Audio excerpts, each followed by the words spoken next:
Hello again, everyone. Edwin Learnard back once again.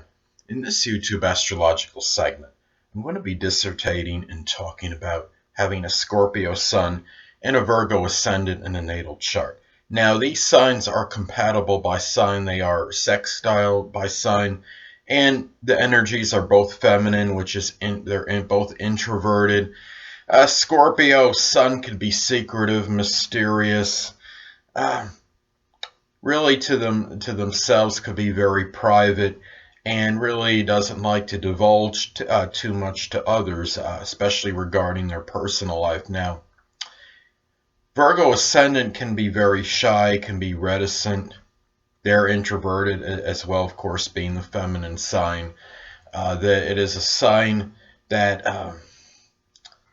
having Virgo Ascendant can make this person, because Virgo Ascendant is mutable, can make this person more adaptable and pliable in nature than the typical Scorpio Sun, because this Virgo Ascendant, the Ascendant is the outer demeanor in that facade or projection of self. And this person having the Virgo Ascendant or Virgo Rising can camouflage a much more intense and dominant Scorpio personality. And this person will not quite be as tenacious or is really fixed in their views as the typical Scorpio Sun because of this. Now, look at this, and also maybe a little bit less action-oriented, because Scorpio Sun is co-ruled by Mars and Pluto, and Scorpio Sun, having Mars as one of the rulers, can be about wanting to have action, maybe in fear that maybe they wouldn't accomplish anything if they don't have this force of action, so to speak. And Virgo Ascendant will not necessarily be about that kind of energy, although Virgo Ascendant is a person often that does like to stay busy and active. So that action-oriented nature might come out perhaps through this Virgo rising, through the fact that they're staying busy, and maybe through their work environment, because Virgo rising can often be enamored with things that are pertaining to work and employment and in doing service for others. So anyway, when we look at the natal chart, the sun sign represents our basic wants, while the rising sign or ascendant can represent the manner or method in which one attains these basic wants. Well, the basic ones for Scorpio Sun can be connected with transformation, regeneration, connected with getting to the bottom of things, digging deep, piercing subterfuges, wanting to perhaps investigate. They could be very infatuated with investigating mysteries. It could be, well, power and control as well. And even sex. Well, sex, as we know, can be prominent in all 12 zodiac signs, don't get me wrong, but I think it's a little bit more pronounced with Scorpio than the other signs. Now, anyway, and these basic wants might be attained with a lot of Virgo rising prudence, being very meticulous, things that are connected with power, control, because Virgo rising can be a relentless worker. These things might come out perhaps through their employment. This transformation, regeneration associated with Scorpio may come out with maybe this person maybe transforming on a health level or something with work, because those two things can be very strong and emphasize and accentuate in a Virgo ascendant's life.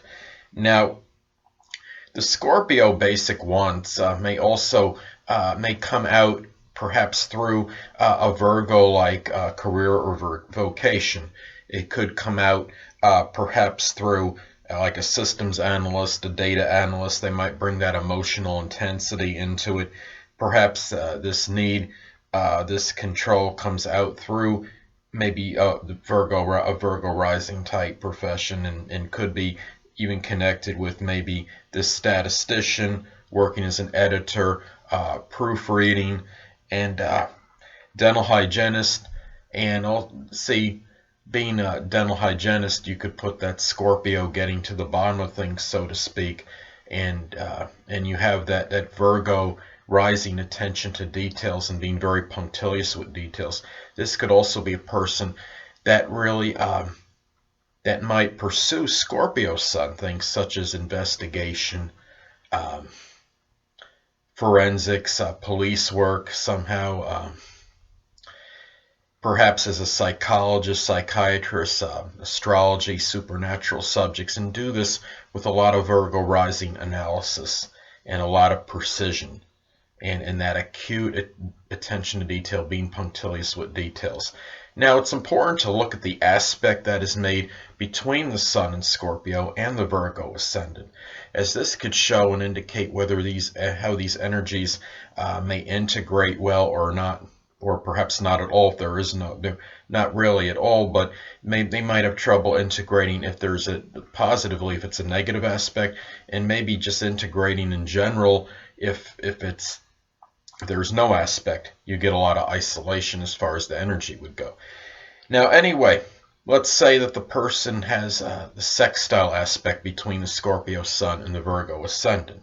Well, they're sextile by sign anyway. They are compatible by sign.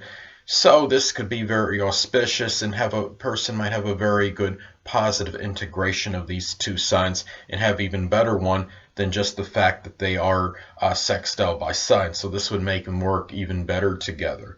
Now, let's say you could actually have, this would be a minor aspect, a semi-sextile aspect can take place. Let's say, for example, that the Scorpio Sun was at 0 degrees and the Virgo Ascendant is at 29 degrees. That would form a semi-sextile aspect, which is minor, but it's a modified version of the sextile. So it's like the sextile which I described before, but only not quite as strong or intense, but it is still positive and auspicious. Now, you could also have an adverse aspect take place. You can have an out of sign square occur between the Scorpio Sun and Virgo Ascendant. Let's say the Scorpio Sun is at 29 degrees and you have the Virgo Ascendant at 1 degree. I'm sorry, have the Virgo, let's say the, yes, if you have the Scorpio Sun at 29 degrees and the Virgo Ascendant at 1 degree, well, this could form an out of sign square aspect, which would be adverse and adversarial. And even though the signs are compatible by sign, you could have the blending, it may not be as good. And even if this person is not cognizant of their astrological placements, they may feel that what they're projecting outwardly in their outer demeanor might be strongly different than what is going on inside. At least that's how they may perceive it. And it could lead to feelings of inner exasperation and tension due to perhaps feeling misconstrued or misunderstood by others. And you could have a modified version of this with the semi-square aspect. Let's say, for example, that someone has the Scorpio Sun at 2 degrees and they have a Virgo Ascendant at 17 degrees. This could form a semi-square aspect, and it would be a modified version of the square aspect. It's adverse, but not as intense as the square aspect which I described. Well, also look and see what house that the Sun in Scorpio is posited in, as this, even though the Virgo rising or ascendant may suppress the Scorpio Sun energy to some degree, the Scorpio Sun energy may at least figure somewhat prominently in that particular house that it resides in.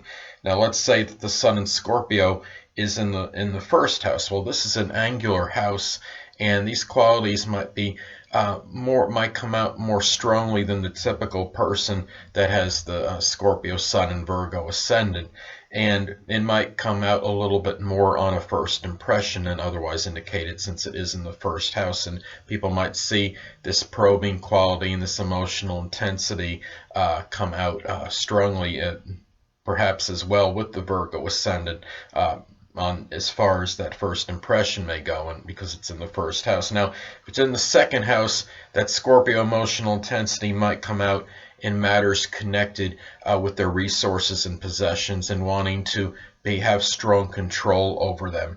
Now, let's say if it's in the third house, well, third house is a cadent house, so this energy may be dissipated to some degree, being the fact it's a cadent house, but this person might have that emotional intensity, and as far as their communications go. And if this person has siblings, if applicable, there may be a need to maybe maybe that transforming quality on a positive level might come out through the, as far as the siblings go, maybe wanting to change one or more of them to help them for the better. Now, anyway, people, that'll conclude this YouTube astrological segment for having the Sun in Scorpio and a Virgo Ascendant in a natal chart. And stay tuned next time, where I'll be dissertating and talking about having a Scorpio Sun and a Libra Ascendant in a natal chart. Two things I want to get with you on before I head out. Firstly, the stars may impel but do not compel. And secondly, never isolate any single astrological element, aspect, planetary placement, position, configuration, influence, or what have you, and make an analysis of a person, astrologically speaking, based on this alone, because astrologically speaking, the person is the sum of all their components in their natal chart, and not just one. Until next time, people, stay well.